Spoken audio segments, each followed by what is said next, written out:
of gaming. Merry Christmas to everybody.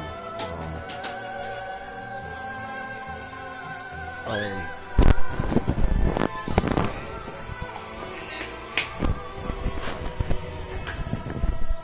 okay. Alright. So we're gonna pretend like we didn't do that, right? Welcome back to Mega Game Battles. Merry Christmas to everybody, by the way. I hope you guys are well, you know what? Let me just put it in better words. For everybody who's on the conscious community, I hope that you are reaching Christ consciousness. And for those who are celebrating Christmas, I hope that you are truly thinking about Christ and not yourselves per se. What else? You know, because gifts is part of Christmas. We all know that. There's no doubt about that, right? And it is what it is.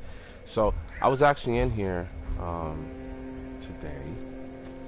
I was yesterday. I was going through all of the whole situation, not explaining, but just kind of uncovering what we know so far, thus far, about Dark Souls 3 storyline, the lore, and everything. I touched on a lot of different things. The only reason why I'm actually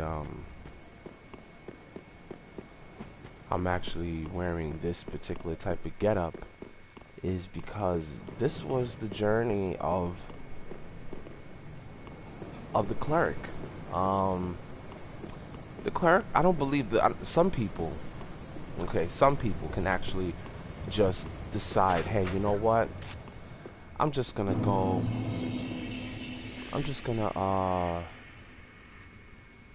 hold on. I'm just gonna join the church and do the right thing, as they say. And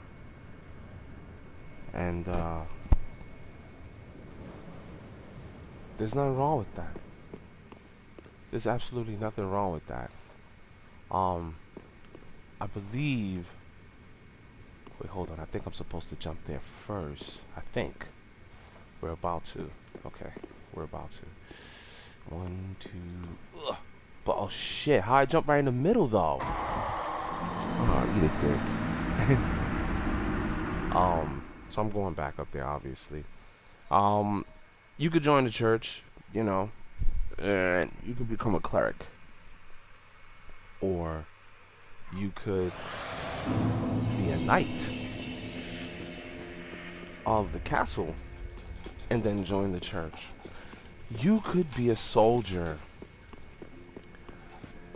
of the church by being a paladin, right?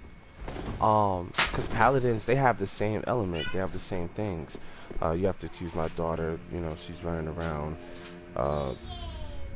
just basically doing different things, slamming things down and doing what toddlers do. But back to the lore. So you could be a knight and decide, you know what, I'm gonna be a cleric. I'm gonna go to the church and see if I could put my services to better use there. Most individuals do not, as you say, oh, there's nowhere to land over there. Oh, come on!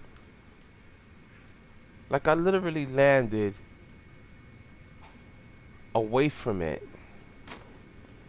But how is it that I managed to land? That's this ring. I don't want that, even though there's just a whole bunch of where they don't even bury them. They just kind of just put their bodies here. These are the Firelink maidens, if you will,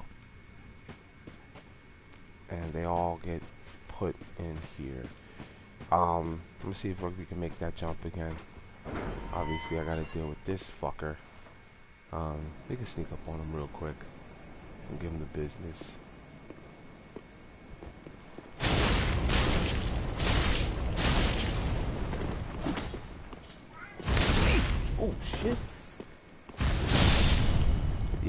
You ain't gonna catch me out there, bud. What? Oh. Okay. Well, the door's open, right? He was guarding something there. Like, none shall pass, you know.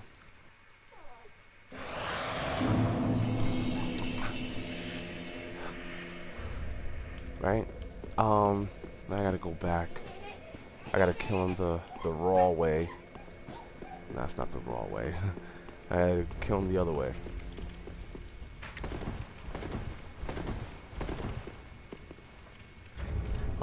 Cause I don't feel like really wasting time. So I got my milk. Let's do some damage. So you can be a knight and become a cleric, or you can simply become a regular schmojo. Just join the church and decide, you know what, they're gonna take up some fighting feats, and I'm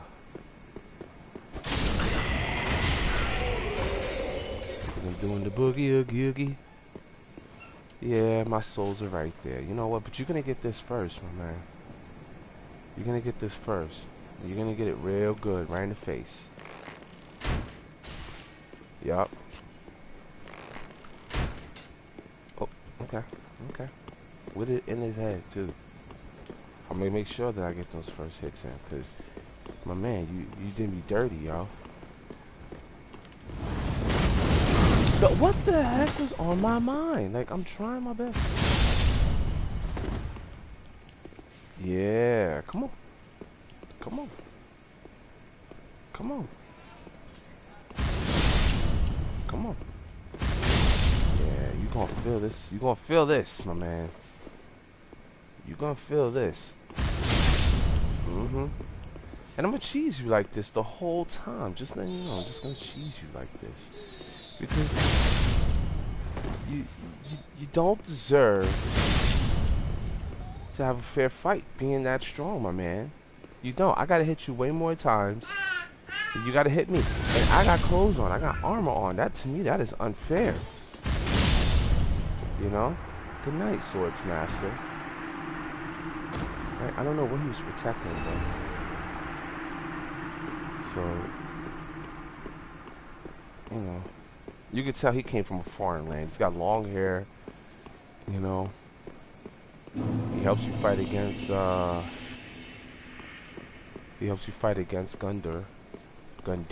or Gundir, whatever you want to call him. Obviously, there's a lot of people who died here. Sorry, can't put nothing down to save you. So let's go back up. I want to get the eyes of the the fire keeper, excuse me. So going back to what I was saying, so you could come into the church and become a cleric, for whatever reason that you become a cleric for. But one of the main reasons, one of the main things that I was expressing and talking about, that beautiful view, right? Is the blue robes attire. Now it says garb worn by clerics turned undead, unmistakably vibrant blue robes. It is said that the blue robes travelers were entrusted with a duty. They bore large covers on their backs to ensure that they would not become seedbeds for spreading darkness. Now, those who were undead were likely to become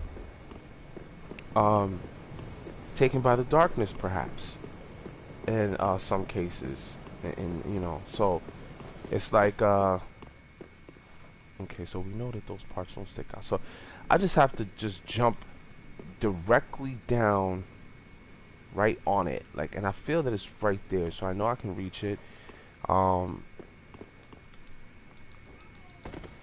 and there I go, all the way down. I didn't hurt myself, right? But I gotta walk all the way back over there. Oh boy. You know, the funny part is that normally I would have died. Maybe I was supposed to actually land on that part, but I just didn't get enough grip. So going back, this is tedious, by the way, but I gotta do it if I want to get them. Do I need them right now? No, but because I'm at Firelink, I figured I'd just go and get them. Alright, so back to the story of the cleric. So the cleric basically is undead. When they wear these robes, they're becoming undead, and this little shell thing on the back is to, I guess, suppress their outgrowth of the shell, the human shell. Holy crap! I got it! I got it! Yes. Okay, I got it. I made it. Are you gonna let me? Come on! Don't do me like this.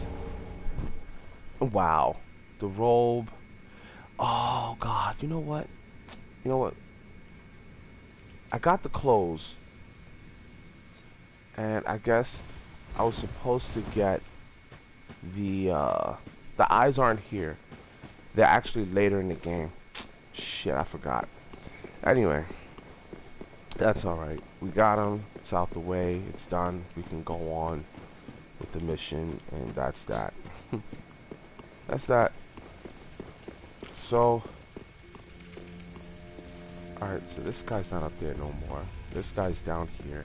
So, you know, we've just been paying extra attention the to Undead Legion of Farron is a caravan of undead. Caravan of undead. Sworn by wolf's blood to contain the abyss, the Legion will bury a kingdom at the first sign of exposure. Joyous bunch, really. Gaining admission to the Legion is a matter of some ceremony. Inside their keep, snuffing out the flames of 3 altars opens the door to the wolf blood. Even accursed undead want to believe they're special, it seems.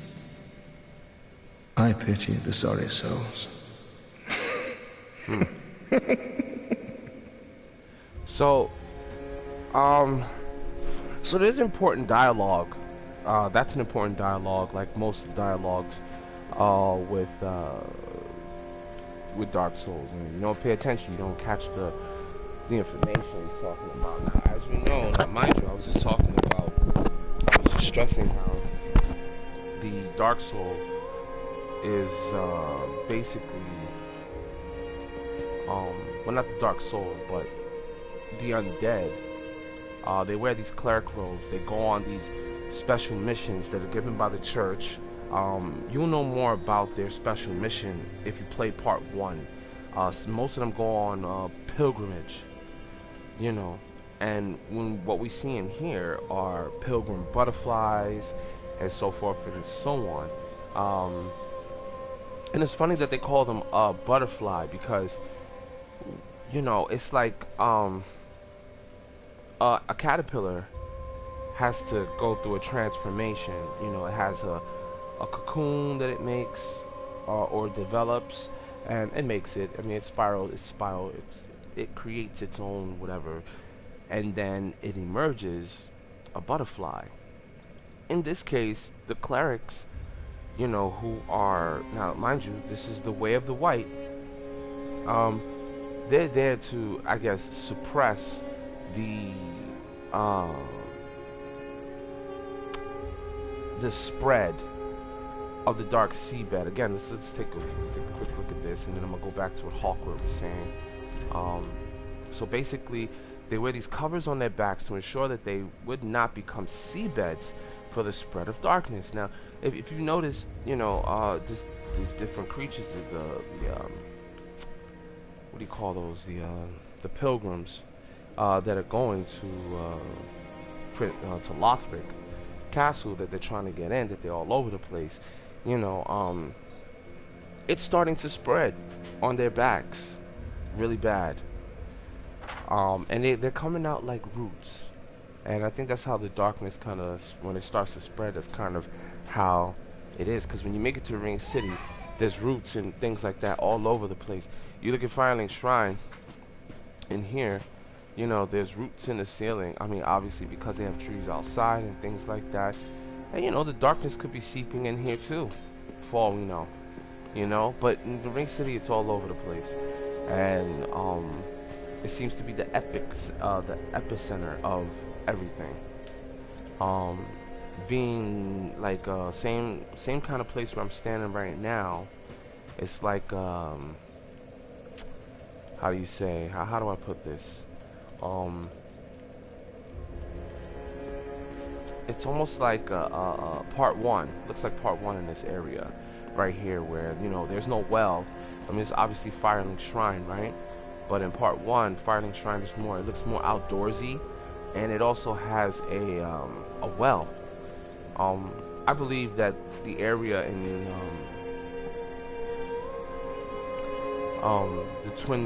the Demon Princes, that's the area that has fallen there. But we'll get into that another time. So going back to what they were talking about, how the Legion basically has taken in. Let's go back to his dialogue. Gaining admission to the Legion is a matter of some ceremony. Alright, so he's not going to explain that Inside part. their keep, snuffing out even accursed undead want to believe they're special, it seems. He said something a lot more earlier to that, expressing what the Unlegion was basically doing there. They're housing the blood. They're undead for one, and they're housing the blood of the wolf.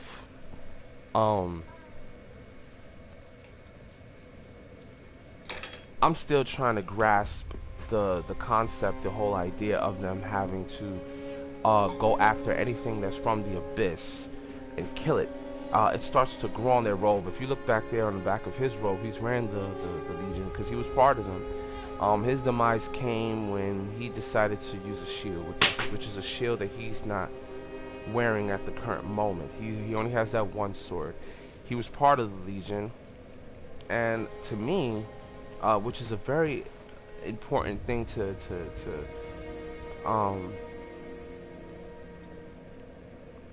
pay attention to here, is that he wore there's a shield that you get of his that initially, they outcasted him for using because it ultimately caused his situation, I guess his defeat, or whatever you want to call it, because he's like undead. He should have brought justice to his brethren, and continue to either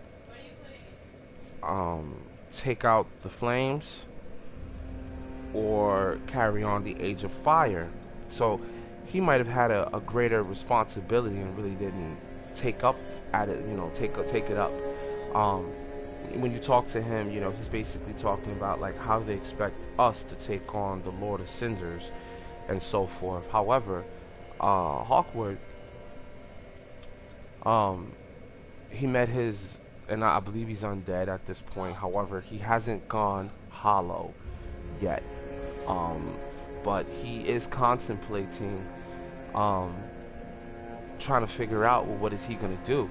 A lot of spirits or undead, when I believe that when after a while, of fighting around, of feeling like this whole mission of relinking the fire or simply snuffing it out, dealing with Koth, it's just a game that we're stuck in the middle of, and a lot of people are just not for that. They just kind of make their own game or go with a different covenant that will allow them to become invaders and so forth and so on. And there's people that individual I spoke to up there, he's not there no more, talking about, go get his red eye orb if you want to do any invasions. Here's how you do invasions, and you get embers and so forth and so on. That's one way to go about this whole existence, until it's done. Instead of relinking the fire. For him, he's just sitting around. And as we progress through the game, you're gonna see there's gonna be a couple of things that, he's going to be showing us and talking about. But he basically had a shield, and that shield you can't really make out what design was on that shield per se. I don't know what it says or what it represents, but I tell you one thing though, he's definitely he chose the shield over the secondary weapon that is the secondary weapon, and that's kind of good because he didn't get struck by the abyss per se. The abyss kept his brethren stuck in that same area where they would just keep resurrecting back, and upon resurrecting back, they're just like in an endless battle with each other, and they're holding almost like a they're holding like a, how do you say, some sort of talon, if you will, of some sort of a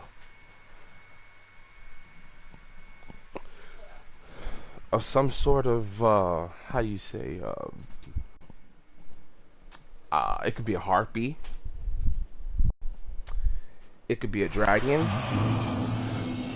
Dragon was probably goddess, mother of the forlorn, one of the best who things have no place to that call you can their actually own. think of in terms of, Please bear witness to I our don't know, resolve. that would produce For a Ariandel. long nail like that. Fire for Ariandel.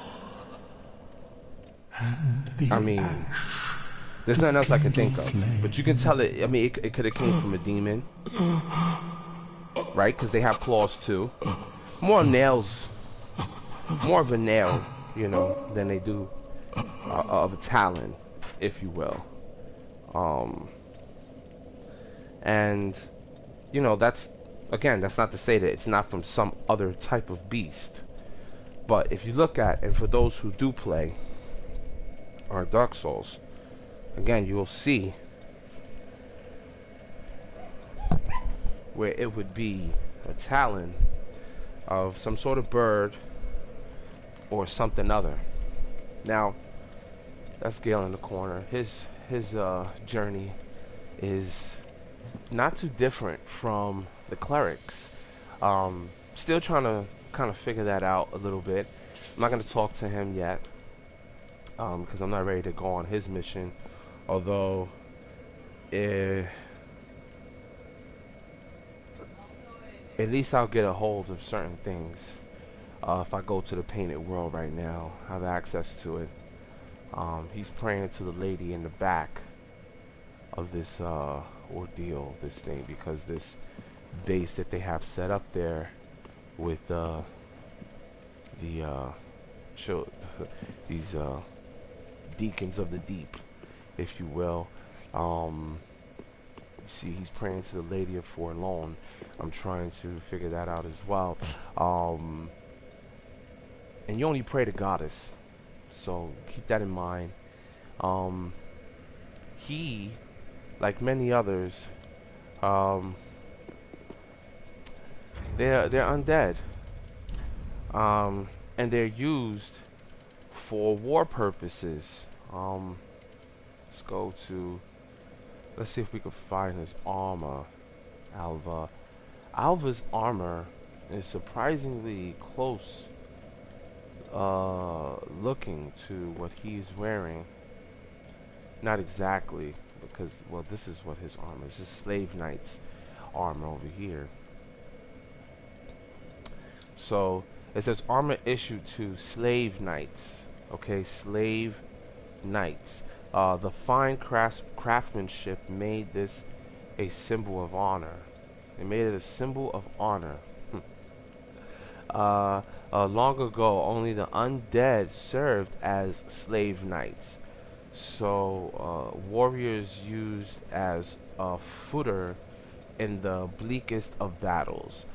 They grew decrepit, their skin charred black, and their bones twisted. Eventually, they went outright mad, but were never relieved from duty. So, if you know, I mean, if you play through the game, and you see this character, you'll know that his whole situation fits the description of the of a slave knight not being ever relieved from duty. And the reason why they're cursed and never really relieved from duty is simply because they know the undead is liable to keep coming back and keep coming back at the bonfires.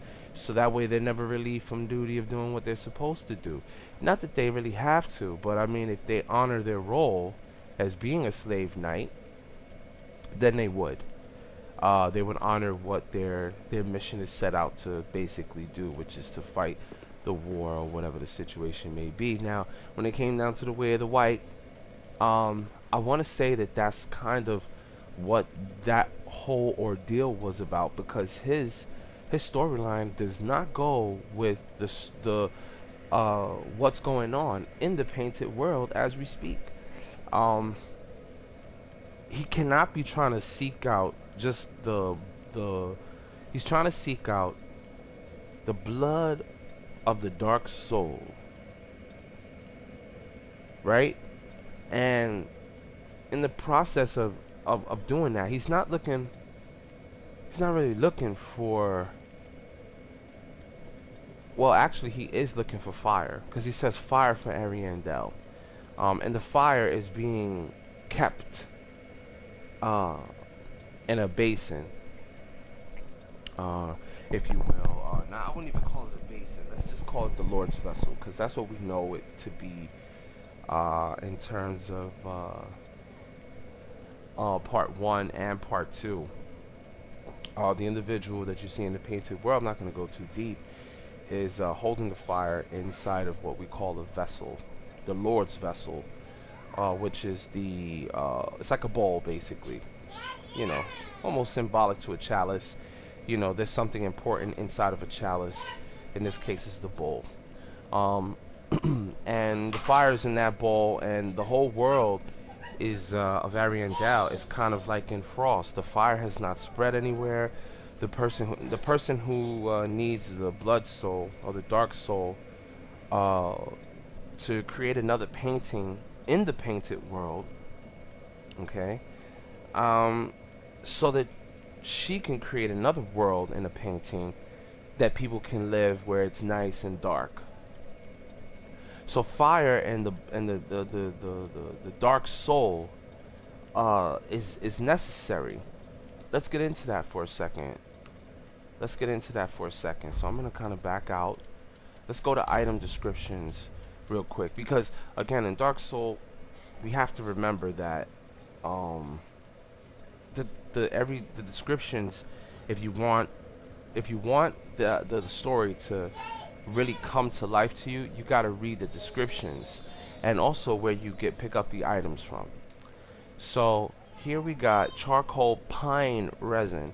Black charcoal pine resin temporarily applies fire to the right hand. Used in the undead settlement to preserve undead bodies after desecration and to bury them. How is it created, right? Look, rare pine resin emits golden sparks. Chunks of it is even rarer. Temporarily applies lightning to your weapon.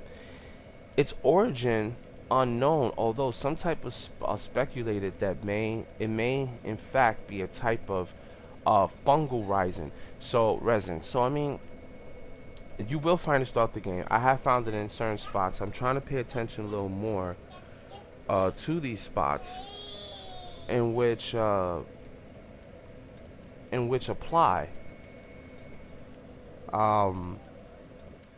And in this case, I don't really have much evidence right now as of to which fungal allows this to spark. But what we do understand is that, like I said in the other video, if you're talking about fungal, we're talking about mushrooms. If we're talking about mushrooms, we're talking about the land of sorcery, because that's where you fight those mushrooms in part 1 that are actually alive. They have a spark of life in them, and they hit very hard in part 1. So, you know, don't take them lightly. Even the little guys hit very hard. They're very heavy hitters. No one hopped on.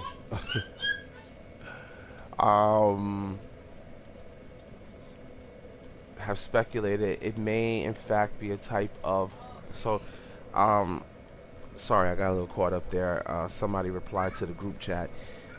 So apparently origin is alternate. So again, the fungal, or the whatever you want to call them, they're located in the land of sorceries, which would be like the Farron's Keep around there, where the tree was actually at.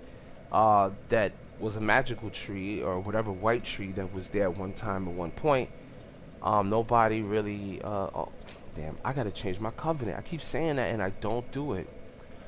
Anyway, so that's where I mean that's the biggest hint that we got from the gold pine resin, that apparently it has some sort of affinity to these to I guess sorcery.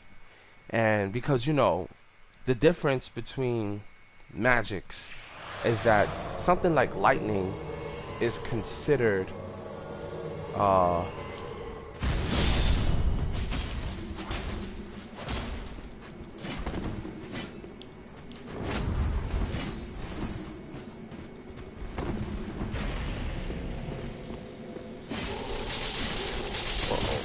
I'm not good at these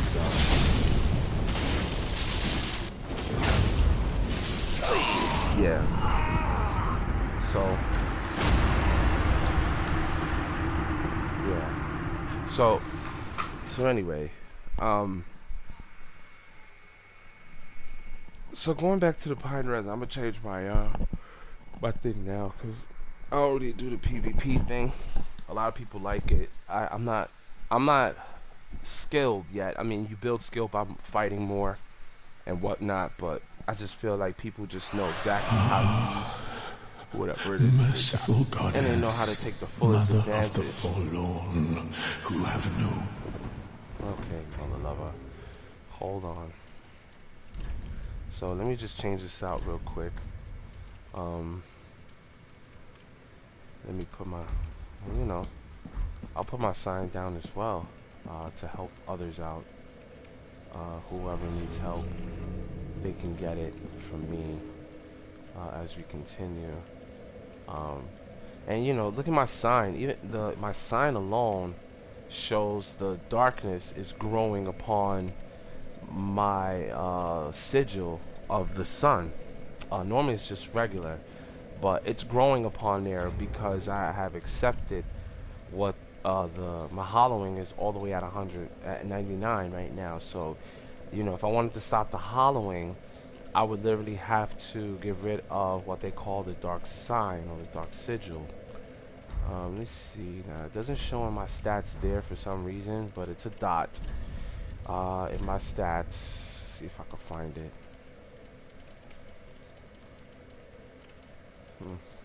It's not here, but it is a dark sign. No. Let me see if I go to here. Maybe I can see it. Because it's not anything that you can equip.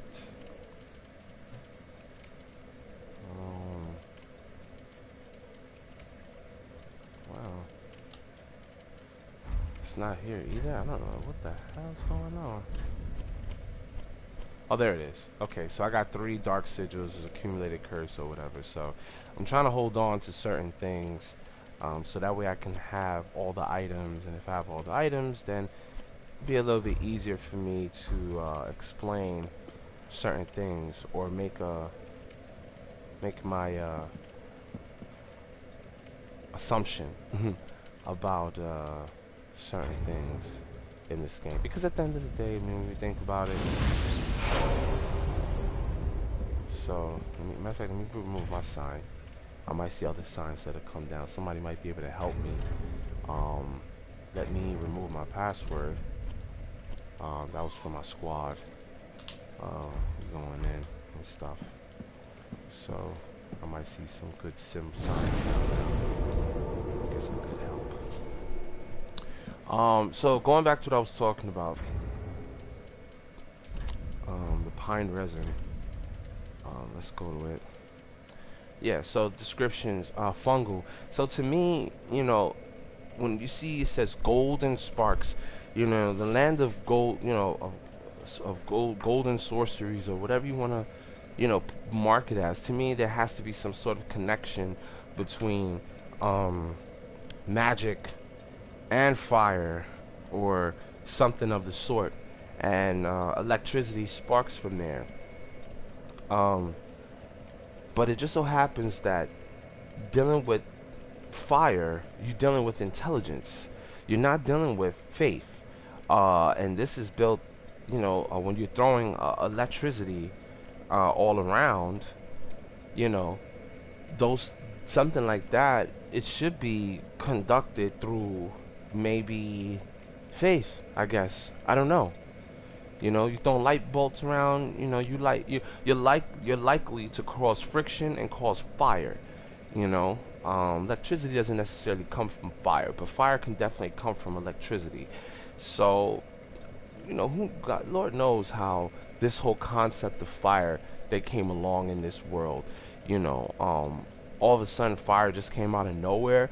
You know, if when you meet good people in this game and they actually have certain things such as fire or whatever it is that they believe in, blessings or whatever, they don't have anything malevolent that's going to cause any damage to anything. So, you know, just having faith to be able to actually do something to manipulate a certain type of energy being created, you know, it just makes you think, okay?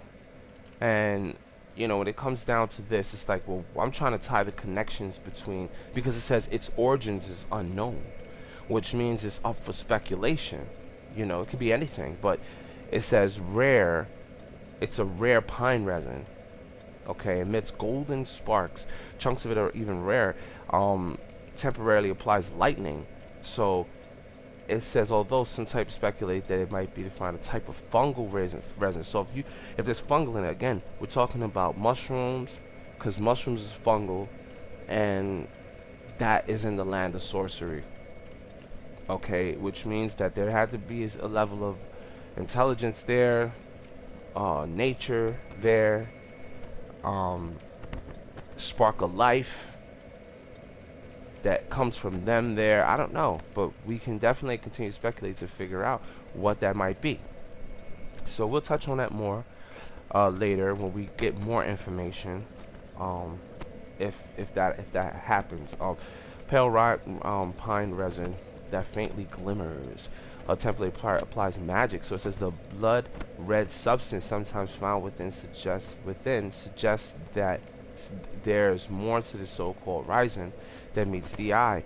Now, however, you know, the pale, you know, the only thing that really carries the idea of anything pale would be Undead or the Pale Drake.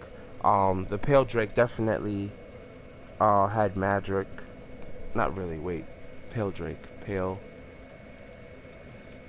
Because when we say Drake, we mean dragon. We mean baby dragons and stuff like that. Dragons have magic, right? So it's only right to kind of correlate the two. So whatever it is that they killed that was pale had some sort of magic to it. And there's magic, of course, in the Dark Soul.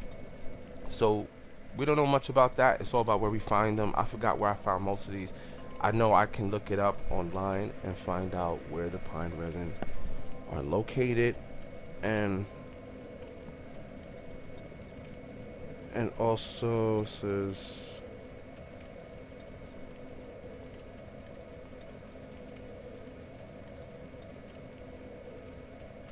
so suggested there's more to this than meets the eye. Of course there is. There's blood that comes from this pale resin. How they create it comes from a pale substance. Something that's pale can still be living and has the dark soul in it. And that's exactly what you get out of it. Human pine resin. Way more descriptive here and to be paid attention to as well. Charcoal pine resin rot with human body fluids. So they mix this with the individual and it rots with the human body's fluids, like the blood, right? Because the fluids is the blood. They're not really being, they're being specific about where this is coming from. So this is the blood. Temporary applies dark to the right hand weapon. So when they say human body, a human body can be pale, but not if it's straight living. Not if it's something that was just straight alive living type of thing. Temporary applies dark to the right hand weapon. Normally used in undead settlement for preservation and burials, can be mature into this state, becoming a valuable substance used in certain ceremonies, often seen for trade at exorbitant prices. So used in certain ceremonies. I mean, I don't. Preservation and burials. Preservation and burials. Now, this is also used. Using Undead 7 to preserve undead bodies after the desecration. After the desecration, and to bury them. While this is used in the ceremony. I'm still tied together because I'm still trying to put the concepts together. Rotten pine resin. Pine resin that has rotted and turned poisonous. So good pine resin that is at its pinnacle of whatever it may be, whether it be human or whatever, when it's no good no more, the pine resin has rotted, it turns poisonous. Likely rotten from the start, which I guess could be the case, right? Temporary applies poison to right hand. Farron Keep was swallowed by the rotted wood, where the blunt-horned gurus concocted this Resin. Now, I don't know why they would concoct that there, but maybe that's part of the reason why things kind of just fell apart maybe down there. Where the blunt-horned gurus concocted this Resin. Did that hurt the tree? Were they getting, things from the tree like that? I speculate because I left the part of the tree alive. I left the tree alive. I didn't go kill the tree yet because I'm trying to carry Sirius with me throughout the storyline, so that way I have some sort of help as I move along. In collecting things. Do I need to transpose some spirits to get some valuable weapons that I could use through the game? Absolutely. Absolutely, but I don't need the transposition soul things for the souls that I carry right now because I'm doing my next playthrough and it just isn't a necessity at the moment. I kind of want to do the storyline and just put a lot of people whose spirit is still roaming around to rest. And according to Do Series' storyline, that's what I got to do. However, dealing with this pine resin, I guess so, it was rotted from the beginning. The gurus, who look a lot like a Pan character that has horns and it's a goat, I believe those are the closest things that would be to the great rot wood that you see, because it drops dead bodies all the time. And they wouldn't be human anymore after going hollow or whatever you want to call it. They were creating this poison, and one of the things that you see in the game spitting out poison are from the twin demons. We can get into that a little bit later when we start reaching back to that point, fighting that boss. However, and then there's beings such as what do you call that? The guys who wear the harpies that wear the mask. They're also in the real world, and they're also in the painted world that used to exist in the real world, I believe, or maybe they came from that world and got out. Who knows? But they're able to produce fire from their staffs, and they're also able to produce poison from their staff. And what does that tell me? That whatever's burning, whatever has fire, also has the ability to produce poison. And we know this because fire, for pyromancy, they started to create things like poison mist and toxic mist. If you read the description here, unique pyromancy crafted by Ingi, a heretic inhabiting the Great Swamp long ago, created a poison mist. Ingi was driven out of the Great Swamp. However, his pyromancy continues to succeed him. Perhaps dwellers of the Great Swamp were reminded that their very existence is one rooted in heresy. And it's funny that they say that their existence. Now, mind you, perhaps the dwellers of this Great Swamp were reminded that their very existence is one rooted in heresy. I mean, the Great Swamp is the area where things really started to fall, and where fire destroyed, it consumes things. And when you burn things, or the only thing that's left is the smoke, the whatever it is that it burned down. So let's say, for instance, they tried to use the tree, or maybe the tree got in the way of, was there when they destroyed the area that was down there, because roots grow underground. The roots grow underground, and a lot of people don't want to acknowledge the idea that, hey, you know what? When they found fire and they found the Darksouls, everything was underground. Which you can assume that maybe that's where they came from too, right? But when they talk about these gods, such as Gwyn, such as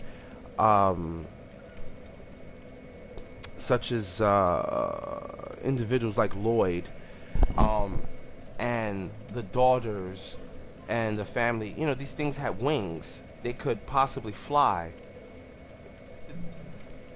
You're not going to be underground with that type of an ability. Not that it's not possible. Anything is possible.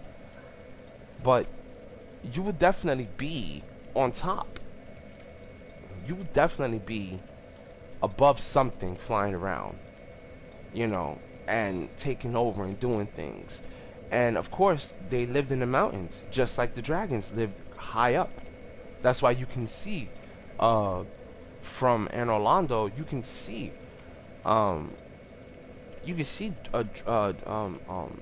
Dragon's Peak from there. Because they're high up in the mountain. Now, let's, we're faltering to, very far away from the initial point. However, these things were above ground. So when they decided to go underground, when they found fire, they found, they weren't dealing with fire. They were dealing with miracles. Not these aren't miracles, but these are miracles. These are miracles. Healing, healing, soothing light, right? Healing, more healing, projective healing, tears that caress, that'll heal you, tears of denial, possibly homeward bone. These are all things that may have came about after, but these are miracles. Here's another miracle: force, shockwave, emitting a force of energy, wrath of the gods. These are fighting type of what they would consider to be how do you say miracles. And there's two ways that something like the corona is being used. They could use it with their bodies, which you find in this place, what do you call it, the Ring City, or you could throw it, but I'm not going to get into that. And then of course you have the lightning arrow, lightning spear, the Great Lightning Spear, which is more, and then there's the Sunlight Spear, a Miracle of Gwyn, the Tales of the Arch Dragon, hunts, describes and depicting the Age of Fire, whatever. So that's a bit stronger, right? And so forth. And of course, there's the Divine Pillars, which is, you know, something that, you know, that's only passed on to the angels, and you know, that's going to protect them and so forth. We'll read a lot more about that as time passes. Great Magic Barrier.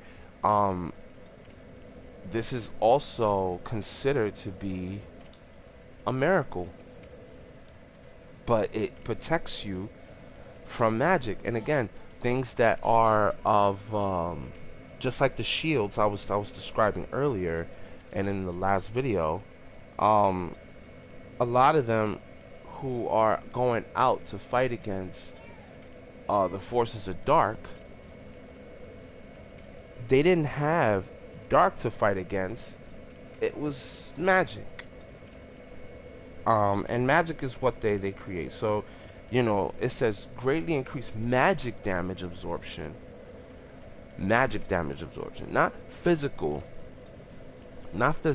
but magic damage absorption. And again, this is depicted in the shields that is wielded by the knights.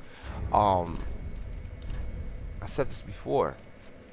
So, you know, here's one. Greatly reduces dark damage. This one greatly reduces fire damage. This one greatly reduces lightning damage. And then, of course, there's the Blue Knight Shield, which is the highest. So we're talking about golden again. So Golden Wing Crest, which boosts high magic absorption, and you can parry spells. It's still a blue shield. It's just that it's covered in gold and some other plating there. So, you know, that whole golden aspect of now it's like, well, how would you prevent against magic, right? And it's like this shield is so important, and it's been given additional properties. Let's go up here. Here's the large blossom design that graces the shield. Is said to be a sacred flame, a certain type of flame. Okay, and when we're talking about flames, again, we'll talk a little bit more in depth about flames. And to me, what I believe the flames are in connections to the soul, it's said to grace the shield. And the shield is blessed with high magic protection. So, to me, you're dealing with a soul of something that has magic. And when you deal with magic, you have an affinity to magic. Therefore, you probably would have a higher defense against magic, being a magic user. I mean, this is natural, because when you increase certain stats, you become more and more immune to what you know how to control. It only makes sense. You know, somebody who lifts weights can not only lift weight, you know, is stronger in terms of offense, but they're also stronger in terms of defense. So it only makes sense. It only makes sense that they use something of magic to protect against magic. And that's what they did with this. It took it up a step forward. Hi, Mama. You all clean? You all clean?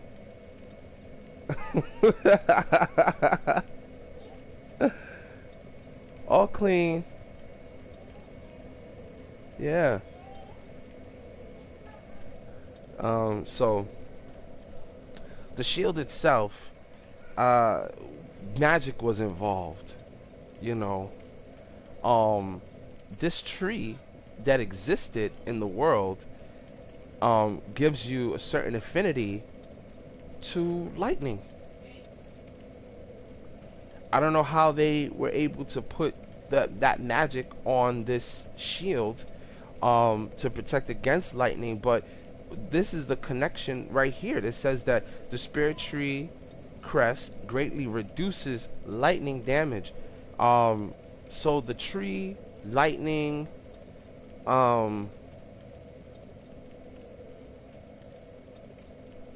you know, lightning strikes trees, you're gonna get fire. You're gonna get fire. But we're not gonna go that deep into trying to put those two and two things together. What we're gonna do is we're gonna take what we got right now, just try to make a little sense of it. The tree, well, we know anything that pertains to a tree. If you go back over here, let's go to, let's see if I can find something that's a little bit more simplistic. Here we go. White birch tree, transforming and blending into surroundings, right? Show item info. Young white birch tree, use to transform into something which blends into the surroundings. Little Dusk's first sorcerer's staff, right? Now mind you, sorcerer's staff, they're conducting their energy from a white birch tree, right? Eventually becoming a seedling. She says, it says Little Dusk's, which is from part 1. First sorcerer's staff, eventually becoming a seedling, right? The very staff eventually becoming a seedling. I don't know if they're talking about the staff or they're talking about her. And then 3 white birch saplings. So maybe it was the, let's just say it was the staff, right? Little Dusk's first sorcerer's staff eventually becoming a seedling, right? The staff, right? And then 3 white birch saplings. So it was a seed, and then it created 3 white birch saplings, trees probably, if you will. The young branches is said to contain the echoes of Little Dusk's capriciousness, whatever you want to call that. What's the difference? Here it is. No, that's not the difference. This is not the difference. It says it says branch of white birch received from a giant. Okay. Apparently, as a token of friendship, becomes something that blends into the surroundings, consumed with use. Good friend, no hit. So he's not gonna hit me as long as I have that. So we're talking about 3 sapling trees that was produced from her sorcerer's staff. Now, there's 2 trees that I know about in the world of Darksouls, okay?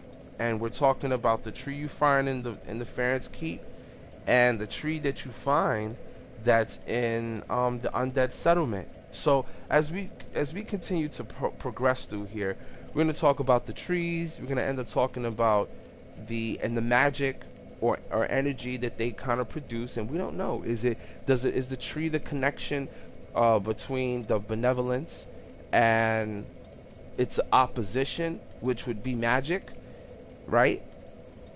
Meaning, like, this tree just had the ability to do so much. The gurus that are around the tree and created this poison, right, that lived around it, that they have horns, like the Pan characters, right? They also can heal. So you can heal. We know that the tree is also related to lightning, has a protection from lightning supposedly, or maybe you get lightning from it, or there's a connection between lightning and the tree, and miracles, and the opposition to what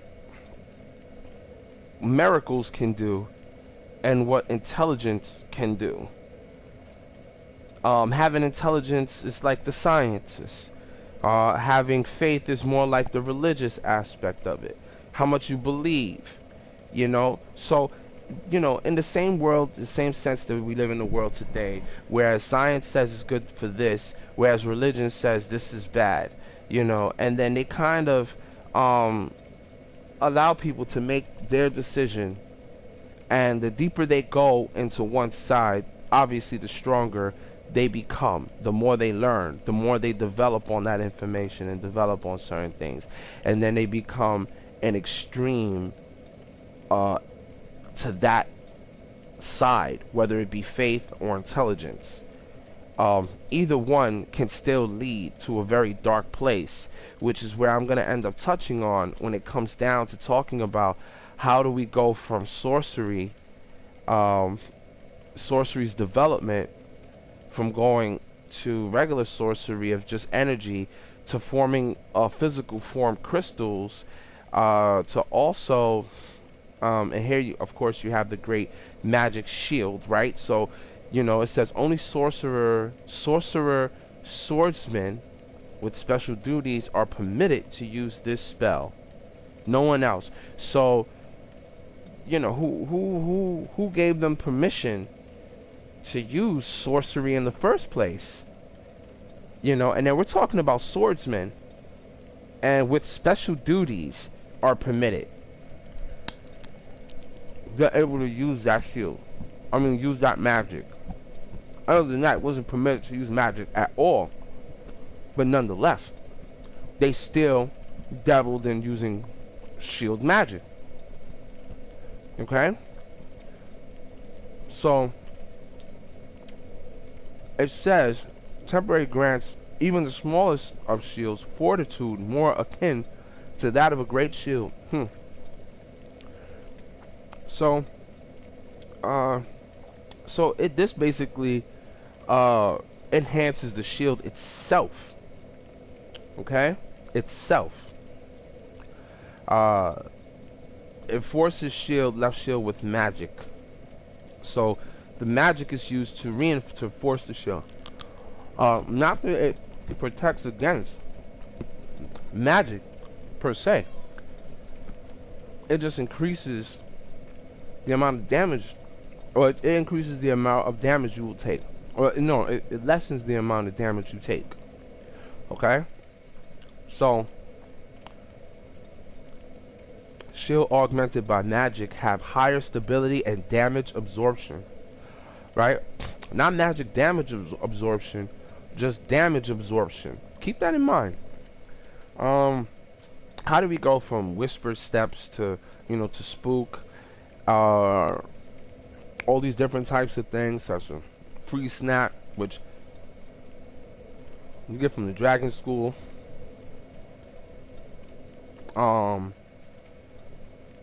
Snap freeze. These things come from the painted world.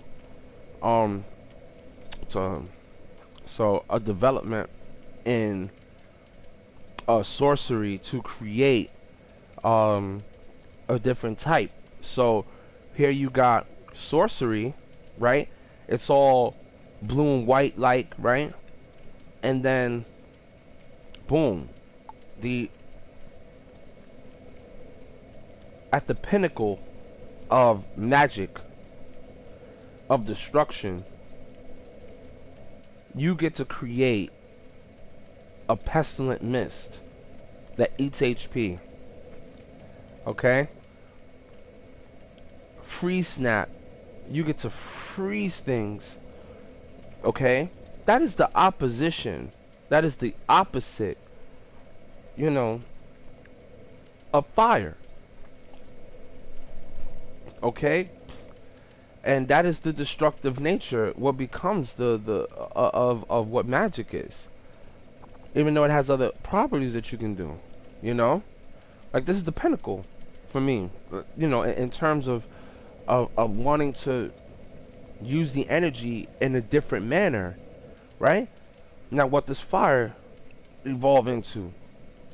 A deadly mist.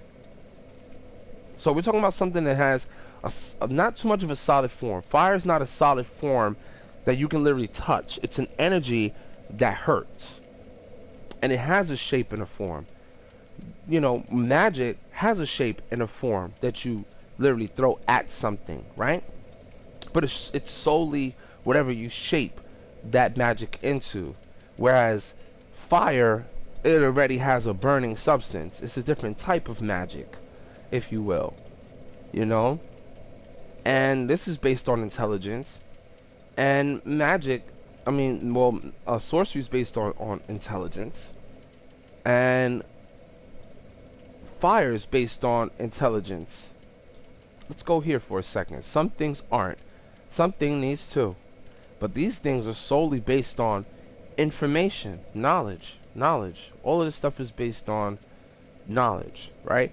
But look, and even the dark sorceries are still based on, it's knowledge based. Okay, so everything in sorcery has been knowledge based,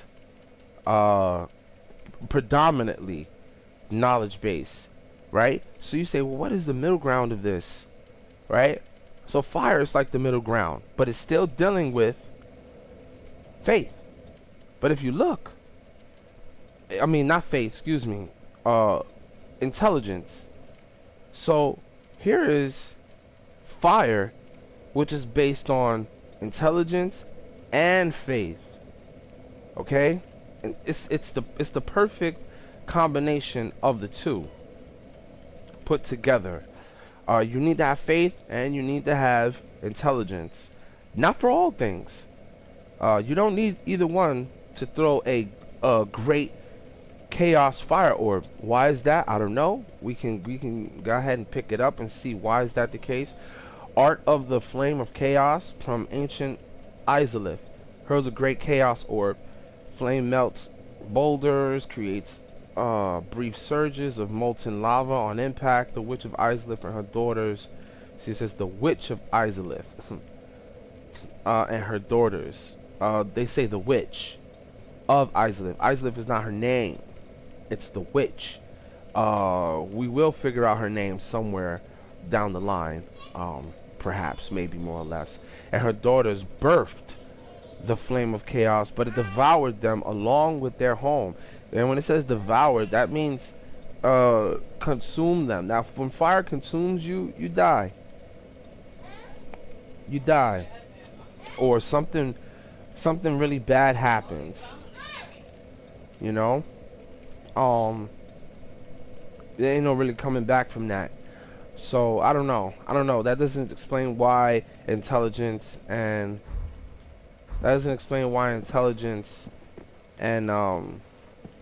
the other thing, whatever you want to call it, makes sense. This guy's probably gonna kick my ass. He can only come from the front. So let me just put on some decent armor and yeah, that's a cute ball. It sure is.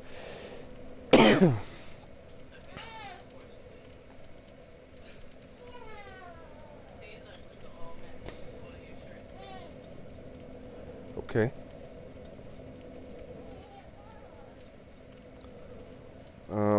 So I'm looking for the armor, Gundiers. It's my favorite armor to wear, by the way. Not the hat. We can switch that. If I die like the king on my feet. Let's just get a little bit more protection from this this whole situation.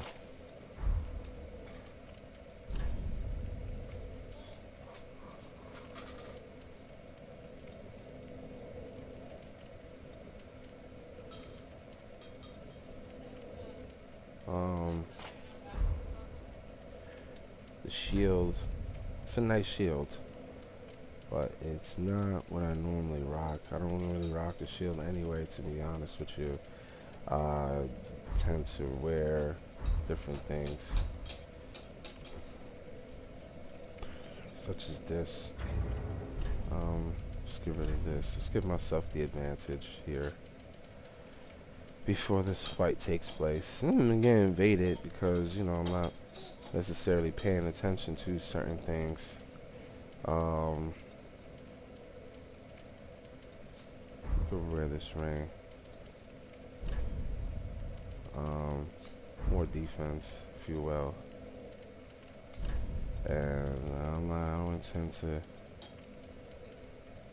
doing all of that. Let me see if I can find my oh, there he is. Alright, wonderful. I already know what it is, so let's just get it on, let's get it over with.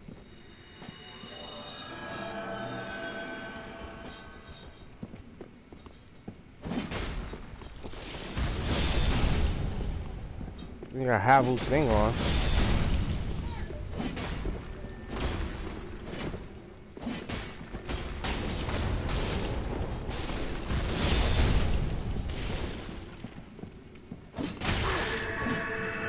That's what I mean about this game. It's about those, you know.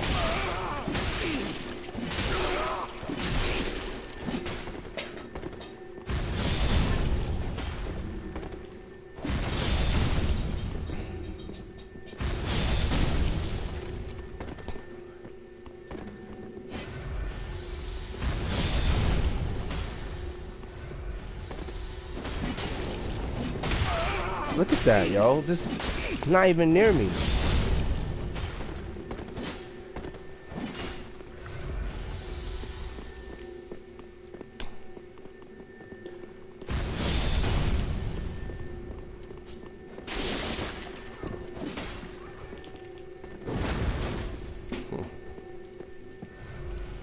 Oh my God.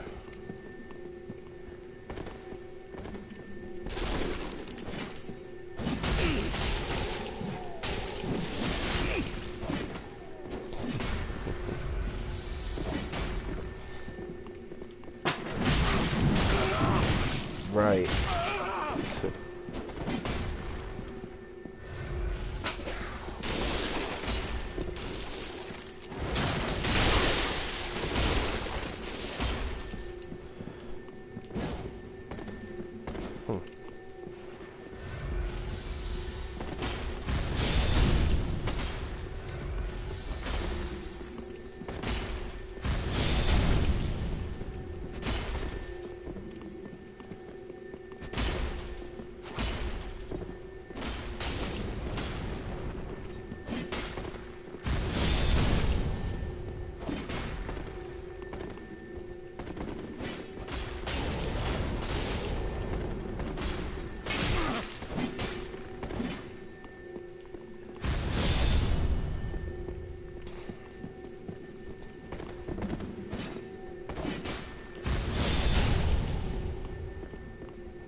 Oh, come on, man. Your boy ain't even near me.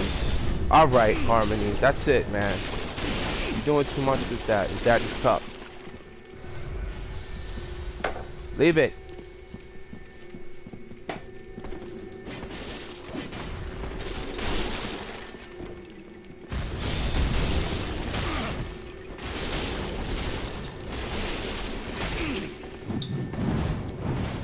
That was good.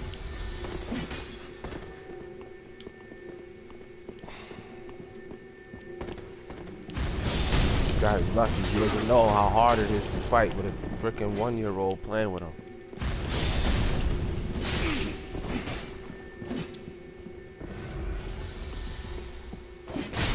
Come on, man. I wasn't even near. I wasn't even near. And how does he still get the hit on me? Using these freaking long-range weapons. It's bullshit, bro. It's bullshit. But he gets the hit on me. That's ridiculous.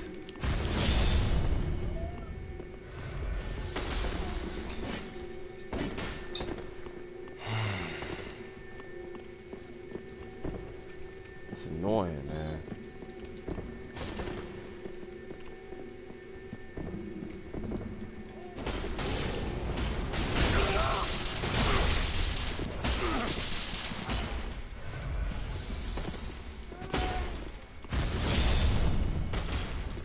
Come on, man. You know, if my daughter wasn't walking around hitting all these different things, the minute I get into a battle, it's gonna be different, man.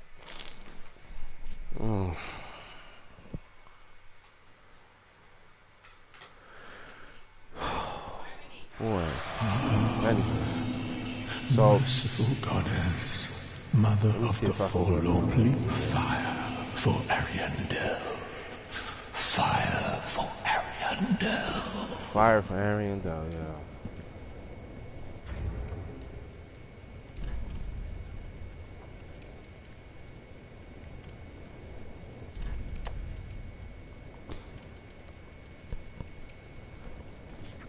Alright, so, anyway.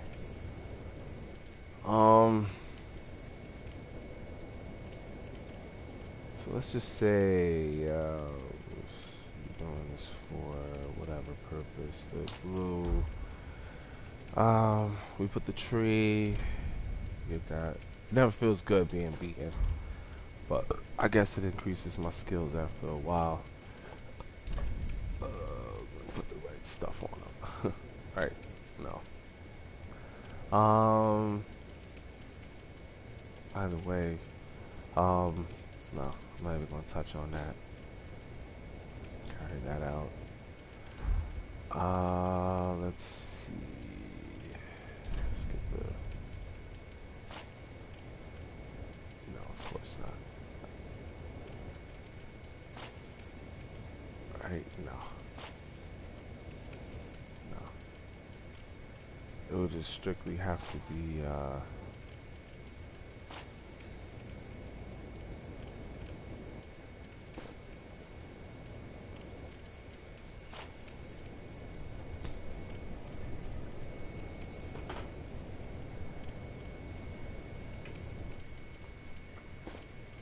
that's the Court Sorcerer's Gloves.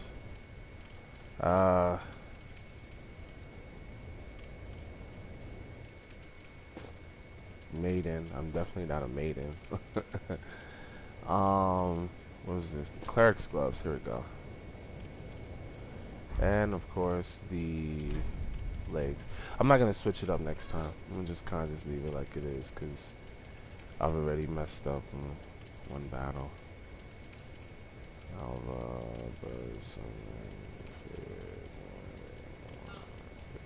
Cathedral Wing. Ruin dancers. Where's the cleric? The cleric should have been at the top somewhere.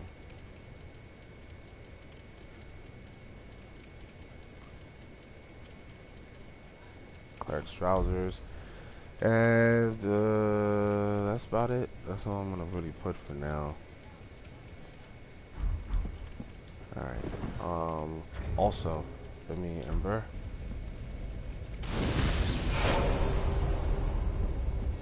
Right? And we are going to not go to the painted world. You know, maybe going to the painted world would be good in terms of figuring out what's going on, and then not messing up the storyline for the dark.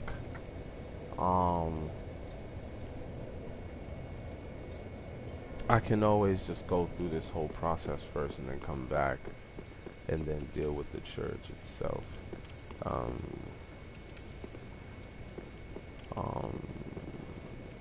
Seeing him in the ring city is like, I don't know.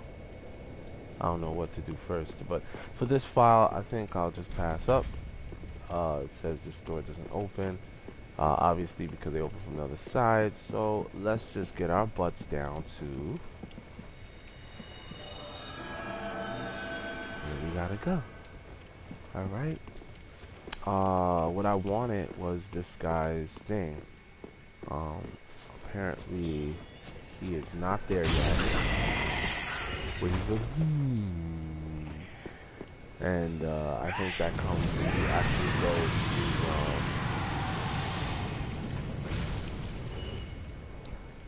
to when I go up inside of the castle, I think. But he's nowhere to be found really in the castle, to be honest. He's supposed to have lost his armor, so I don't know where else I'm supposed to actually meet to meet him at. I don't know, but that's supposed to be like the next step, and I was supposed to look that up, which I still can. Let me see.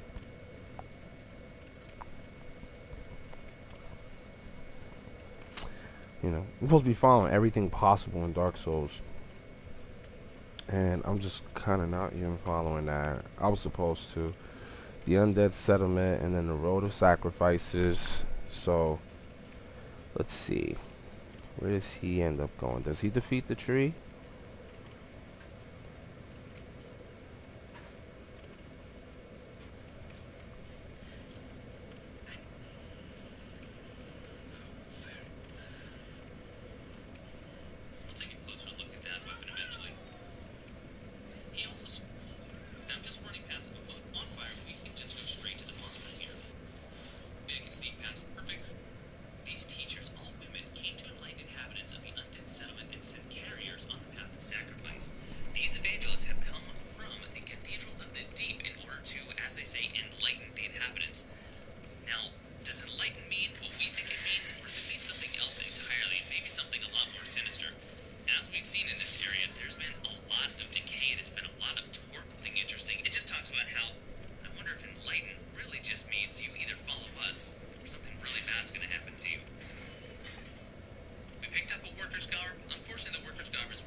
Okay.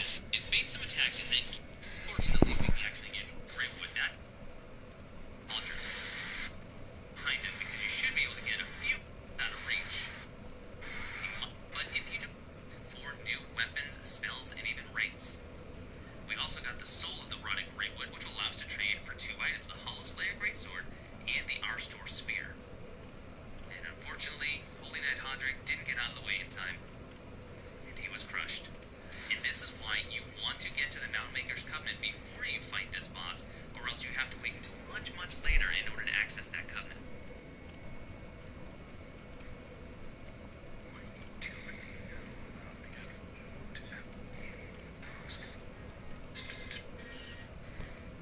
Heavy Gem.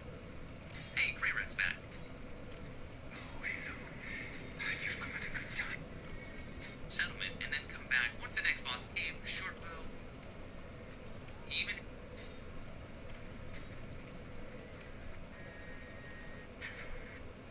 with you. Tears, I don't think. An excellent weapon, any dexterity, HP, but gentlemen, that's so much for watching. Or a straight sword, I think they'll actually look. Okay. So. Then sick, put into vitality so we can. Third time, strength and dex. Show you how to do. Be a friend. It's my gratitude in this step. I'll show you how to do that later. Although we've already seen one method, and you can do so at the Statue of Elka.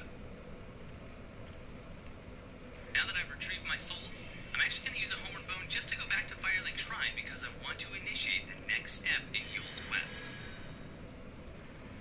Well, not really Yul's quest, considering our dear friend Yul. He's seen better days.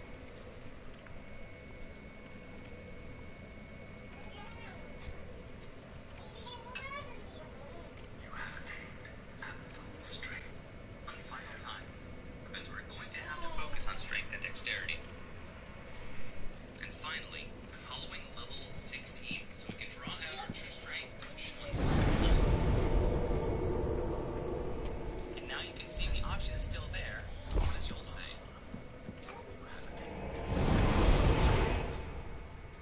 All will soon be clear, my good lord. Safe, our lord. And now look at our poor face. This is the cursed palm. But as Ludlith would say, fret not, there is a way to actually undo hollowing without ruining anyone's questline, and I'll show you how to do that later. Although we've already seen one method, and you can do so at the Statue of Elka. Now that I've retrieved my souls, I'm actually going to use a homeward bone just to go back to Firelink Shrine because I want to initiate the next step in Yul's quest. Then shall bearer of the dark. Not really Yul's quest, considering our dear friend Yul. He's seen better days.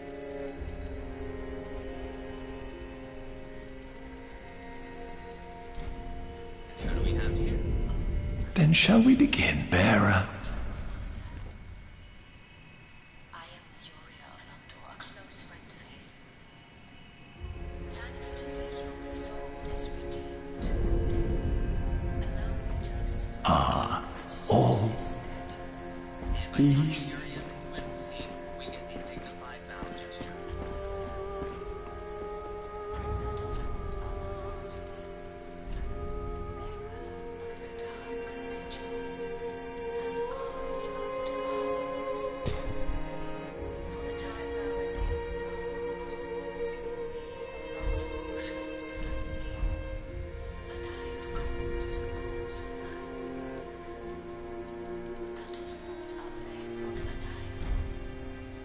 Yuria of Londor sells some pretty unique items, including purging stones, which, when used, will actually cure your hollowing so you won't look much like, well, beef jerky. Poison throwing knives. She sells the Lundor Braille Divine Tome, which we do know someone who can read Braille. However, I encourage you not to give this tome to Arena. If you give it to her and you buy one of the spells that it has to offer, unfortunately, you will get her bad ending. And we'll talk more about that later once we find an NPC that can actually read that tome safely. She also sells the Dark Hand, which is the tool of the trade of the Dark